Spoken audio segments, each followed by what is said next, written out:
My name is Sloane Whitaker, and this is the story of how my mother-in-law faked terminal cancer to steal my wedding day, and how I exposed her lies in front of 200 guests. I should start by saying that Colette Brennan had always been difficult, but I never imagined she'd go this far. I met her son Garrett 4 years ago at a coffee shop in Portland. I was 29, working as a graphic designer for a small agency. He was 32, an architect with his own firm. We hit it off immediately, talked for 3 hours that first day, and he asked me out before we even left the cafe. Our relationship moved quickly. Within 6 months, we'd said, "I love you." Within a year, I'd met his family. That's when I met Colette. She lived in a beautiful craftsman house in the suburbs, the kind with a perfectly manicured lawn and seasonal wreaths on the door. When Garrett and I pulled up for our first family dinner, she was waiting on the porch. "You must be Sloane," she said, looking me over with sharp blue eyes. "Garrett's told me so much about you." The way she said it didn't sound like a compliment. Dinner was tense. Colette asked pointed questions about my job, my family, my intentions with her son. She made comments about my appearance. "You're so thin, dear. Do you eat enough?" And my career. Graphic design, how creative. Is that stable work? Garrett squeezed my hand under the table but didn't say anything to defend me. After dinner, as we were leaving, Colette hugged Garrett tightly. "Don't be a stranger," she said, then looking at me, "Take care of my boy. He's all I have." It felt like a warning. Over the next 3 years, Colette made it clear that no one would ever be good enough for Garrett. She'd had him late in life. She was 43 when he was born, and his father had passed away when Garrett was 12. She'd raised him alone, and she never let anyone forget it. "I sacrificed everything for that boy," she'd say at family gatherings. "My career, my youth, my chance at love, everything." She had a way of making every conversation about her suffering. If I mentioned a tough day at work, she'd respond with a story about how much harder she'd had it raising Garrett alone. If Garrett mentioned an accomplishment, she'd take credit for it. "That's because of the values I instilled in him," she'd say. She also had a pattern of medical crises that always seemed to happen at convenient times. When Garrett got a promotion and wanted to take me on a celebratory trip to Hawaii, Colette suddenly had severe chest pains and needed him to drive her to doctor's appointments all week. The trip was canceled. When I had a gallery opening for my design work, a huge deal for my career, Colette called Garrett in tears, saying she'd fallen and might have broken her hip. He left my opening early to take her to the ER. Turned out she'd just bruised it. When we announced our engagement, Colette cried. Not happy tears. "I'm losing my son," she sobbed. "First his father, now him. I'll be all alone." "Mom, you're not losing me," Garrett said, hugging her. "I'm just getting married." "It's not the same. Everything will change. You'll forget about me." I tried to reassure her. "Colette, of course he won't forget about you. You'll always be important to him." She looked at me with red-rimmed eyes. "You say that now, but once you have him all to yourself, you won't want me around." It was exhausting. Every milestone in our relationship was overshadowed by Colette's need for attention and reassurance. But I loved Garrett, and I tried to be understanding. She was lonely. She was scared of losing her son. I could handle a clingy mother-in-law if it meant building a life with the man I loved. Then came the wedding planning. Garrett and I wanted a small ceremony, maybe 75 people, intimate and personal. Colette insisted we needed at least 200. "People will talk if it's too small. They'll think something's wrong." We compromised at 150. I wanted a simple ceremony at a botanical garden. Colette wanted a traditional church wedding. "The Brennan family has been married at St. Catherine's for 3 generations," she said. "It's tradition." Garrett sided with his mother. "It would mean a lot to her, babe. Can we just do this one thing?" It wasn't one thing, it was everything. The venue, the menu, the flowers, the music. Colette had opinions about all of it, and Garrett always encouraged me to compromise, which meant giving Colette what she wanted. But the worst part was how she made everything about her. "I'll need a special seat near the front," she told us during a planning meeting, "because of my condition." "What condition?" I asked. "My heart. It's been acting up lately. I didn't want to worry you two, but I've been having palpitations." "Have you seen a doctor?" Garrett asked, immediately concerned. "I have an appointment next week. I'm sure it's nothing. I just need to sit where I can exit quickly if I have an episode." She didn't have an episode, but she did get a front row seat. A month before the wedding, Colette called crying. She'd been diagnosed with severe arthritis and might need a wheelchair. "I don't want to ruin your wedding photos," she sobbed. "Maybe I shouldn't come." "Mom, of course you're coming. We'll make accommodations." She showed up to the venue walkthrough a week later with no wheelchair. "Oh, the medication is helping," she said breezily. "I think I'll be fine after all."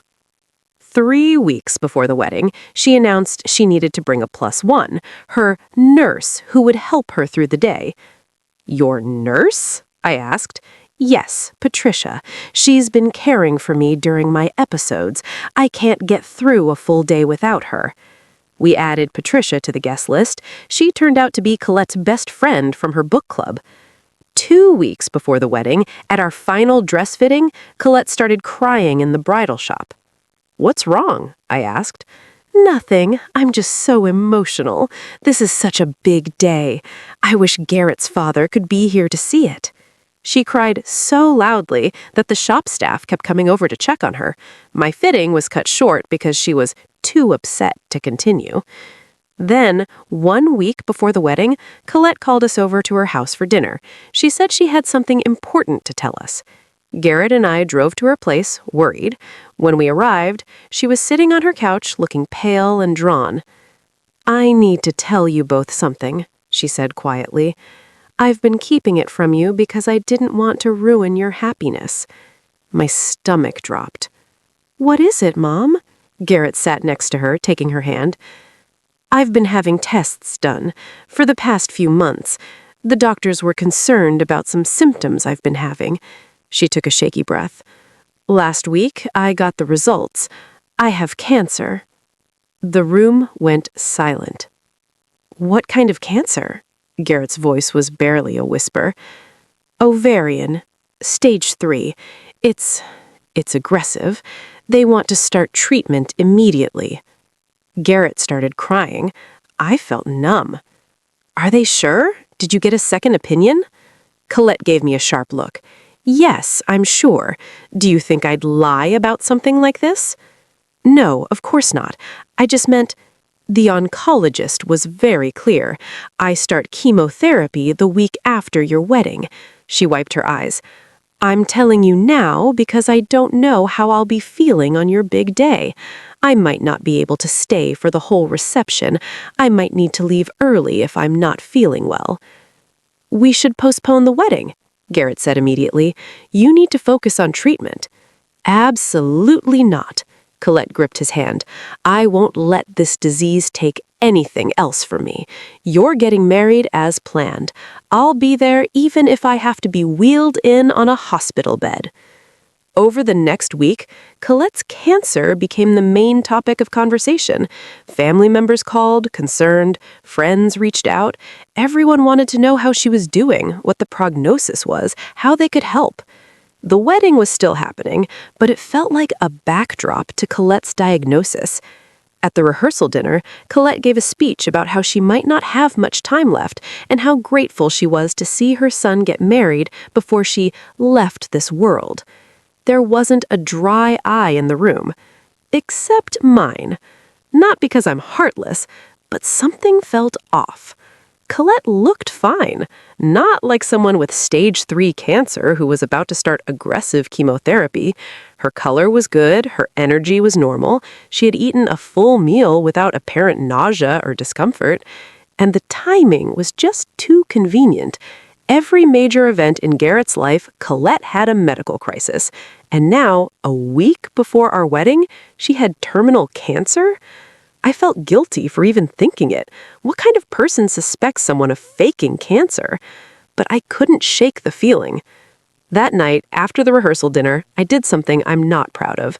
I went through Colette's purse while she was in the bathroom. I found her wallet, her phone, some receipts, and I found a business card for Dr. Alan Merker, oncologist at Portland Medical Center.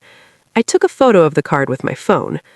The next morning, the day of the wedding, I couldn't stop thinking about it.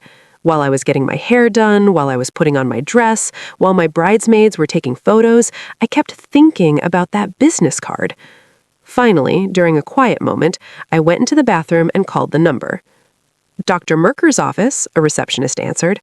Hi, this is Sloane Whitaker. I'm calling about a patient of Dr. Merker's, Colette Brennan. She's my mother-in-law, and I wanted to confirm some information about her treatment plan. I'm sorry, I can't give out patient information without authorization. I understand. I'm not asking for details. I just need to confirm that she's a patient there. She mentioned starting chemotherapy soon, and I wanted to make sure we had the right dates so we can support her. A pause. Can you hold for a moment? She put me on hold. 2 minutes later, she came back. Ma'am, I've checked our records. We don't have a patient by that name. My heart stopped. Are you sure? Colette Brennan? She said Dr. Merker was her oncologist. I'm looking at Dr. Merker's patient list right now. There's no Colette Brennan. Is it possible she's seeing a different doctor? She specifically mentioned Dr. Merker. She had his card. I can't explain that, but she's not in our system. Is there anything else I can help you with? I hung up. Colette wasn't a patient there. She'd lied about the doctor. Had she lied about the cancer? I sat on the bathroom floor in my dress, trying to process this. My makeup artist knocked on the door. Sloane, are you okay? We need to get going. The ceremony starts in an hour. I stood up, smoothed my dress, and made a decision. The ceremony was beautiful, I'm told. I barely remember it. I was on autopilot, going through the motions, saying my vows while my mind raced. Colette sat in the front row, dabbing her eyes with a tissue, looking frail and tragic. Several guests whispered to each other, clearly feeling sorry for her. At the reception, she gave a toast. I'm so grateful to be here today, she said, her voice trembling. When I was diagnosed last week, I didn't know if I'd make it to see Garrett get married. But I'm here, and I'm so proud of my son. I don't know how much time I have left, but today is perfect. People applauded. Some cried. Colette soaked up every moment of sympathy. I watched her from the head table. She was glowing. She looked healthier than I'd seen her in months. During dinner, I excused myself, told Garrett I needed to touch up my makeup. Instead, I went to the venue's office, where I hid in my laptop that morning. I'd done more research, called 3 other oncology offices in Portland, checked hospital records that I probably shouldn't have had access to, but a friend who works in medical records owed me a favor. Colette Brennan wasn't a patient anywhere. No cancer diagnosis, no treatment plan. But I found something else, a pattern. Over the past 15 years, Colette had been to 12 different doctors claiming various serious illnesses. She'd been diagnosed with nothing. Every test came back negative, but she kept going to new doctors, always with dramatic symptoms that mysteriously disappeared. One doctor had noted in her file, patient exhibits signs of factitious disorder, recommends psychiatric evaluation. Patient refused and did not return. Factitious disorder. Munchausen syndrome. She'd been faking illnesses for years. I printed out everything. The call records from Dr. Mercer's office confirming she wasn't a patient, the medical records showing a pattern of false illness claims, a letter from one doctor suggesting psychiatric help. Then I loaded it all onto a flash drive, went back to the reception, and found the AV technician. Can you pull up a presentation from this drive? I asked. Sure. During toasts? What's it for? A special tribute to my mother-in-law. He set it up. When it was time for the father of the bride speech, my dad stood up instead. Actually, before we continue with toasts, I have something I need to share. A tribute to Colette. Garrett looked confused. Colette smiled, clearly expecting praise. I nodded to the AV tech. The lights dimmed. The screen lit up. Many of you heard that Colette was diagnosed with cancer last week. She gave a beautiful speech about not knowing how much time she has left, about being grateful to be here today. People nodded, some sniffling. It was very moving, except for one small problem. I clicked to the next slide. It showed the call log from Dr. Mercer's office. Colette claimed her oncologist was Dr. Alan Mercer at Portland Medical Center. This morning, I called his office. They have no record of her as a patient. She's never been seen there. The room went quiet. Colette's face paled. I then called 3 other oncology centers in Portland. None of them have any record of treating Colette Brennan for cancer or anything else. I clicked to the next slide, medical records. What I did find was a 15-year pattern of Colette visiting doctors with complaints of serious illnesses that were never confirmed, heart problems that disappeared, arthritis that came and went, seizures that never happened when doctors were present. Colette stood up. This is outrageous. One doctor noted in your file that you should be evaluated for factitious disorder, Munchausen syndrome, the deliberate fabrication of illness to gain attention and sympathy. I clicked to the final slide, the doctor's note recommending psychiatric evaluation. You don't have cancer, Colette. You never did. You made it up to steal attention on my wedding day, just like you've made up illnesses for years to manipulate your son. The room erupted. People talking, gasping, staring at Colette. Garrett was on his feet. Sloan, what the hell are you doing? I'm telling the truth. Your mother doesn't have cancer. Call Dr. Mercer yourself if you don't believe me. His number is on the screen. Colette's face crumpled. How dare you? I'm sick. I have cancer. Then show us your medical records, I said calmly. Show us your diagnosis, your treatment plan, your appointment schedule. Show us anything that proves you have cancer. She opened her mouth, closed it, opened it again. I don't have to prove anything to you. You've been telling everyone you're dying. That's a pretty serious claim. Prove it. She looked around the room wildly. Several guests were already on their phones, presumably calling the numbers on the screen to verify my claims. Garrett's uncle stood up. Colette, is this true? Did you fake cancer? I didn't fake anything. I'm sick. She's just jealous because Garrett pays more attention to me than to her. Mom, Garrett's voice was quiet, deadly quiet. Did you lie about having cancer? Colette looked at him, tears streaming down her face. I have been feeling sick. The doctors just haven't found it yet, but I know something's wrong. A mother knows her own body. That's not what you said last week, I interjected. You said you'd been diagnosed, stage 3, starting chemo. Those were your exact words. I misspoke. I meant I'm waiting for diagnosis. You're lying, Garrett said, his voice broke. You lied about having cancer on my wedding day. I just wanted to be part of your special day. You've been so focused on her, on this wedding, you've barely had time for me. I'm your mother. I raised you alone. Don't I deserve some attention? The room was silent. So you faked terminal cancer because you wanted attention. Colette's face twisted with rage. You turned my son against me. Before you came along, he called me every day. He visited twice a week. Now I'm lucky if I see him twice a month. You poisoned him against me.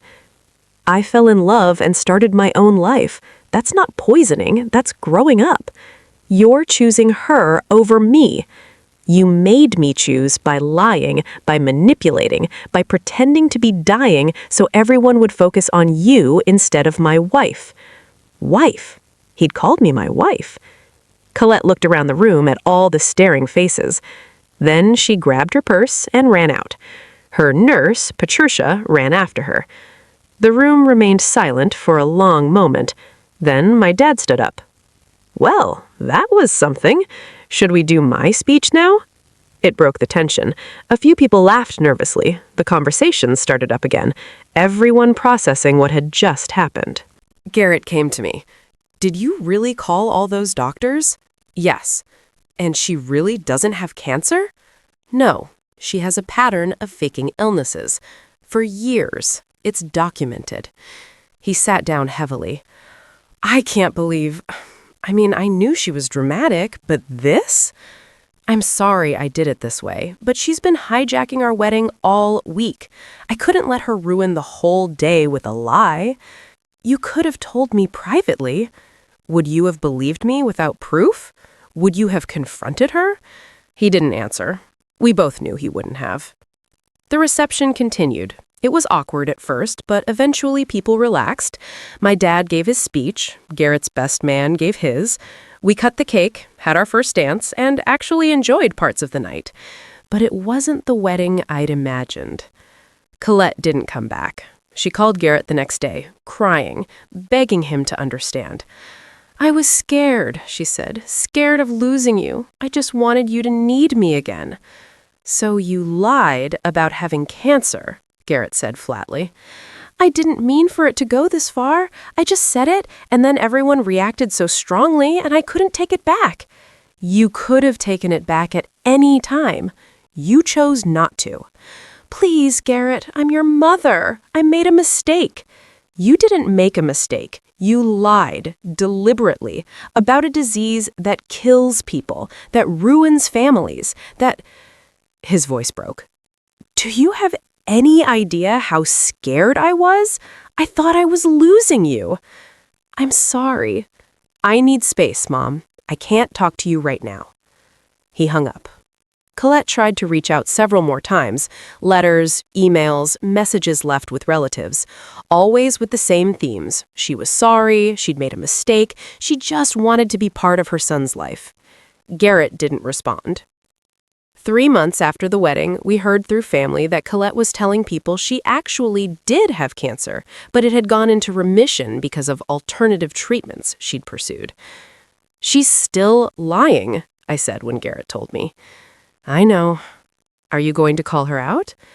"No, I'm done. She can tell whatever story she wants. I'm not participating anymore." We've been married for 2 years now. Garrett hasn't spoken to his mother in all that time. He's in therapy, working through the manipulation and lies. I keep remembering other times, other emergencies that pulled me away from important things. I canceled a study abroad program in college because she said she was having heart problems. I almost didn't take my first job because she said she couldn't manage alone. How much of my life did she steal with fake illnesses? "I'm sorry," I said. "Don't be. You freed me. If you hadn't exposed her at the wedding, I'd still be trapped in her lies." I don't know if I'd do it the same way again.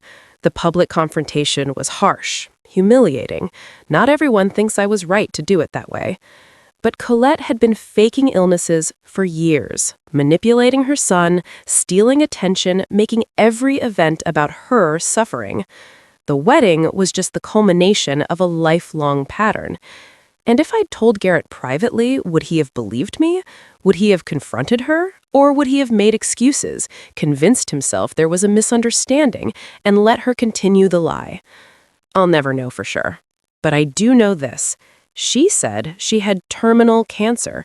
She made people grieve for her. She stole sympathy and attention from people dealing with real illnesses. That's not small lie. That's not a cry for help. That's cruelty. My name is Sloane Whitaker. My mother-in-law faked cancer to steal my wedding day, so I called her doctor and exposed her lies in front of 200 guests. Some people think I went too far, but she went too far first. For 15 years. I just made sure everyone finally knew the truth.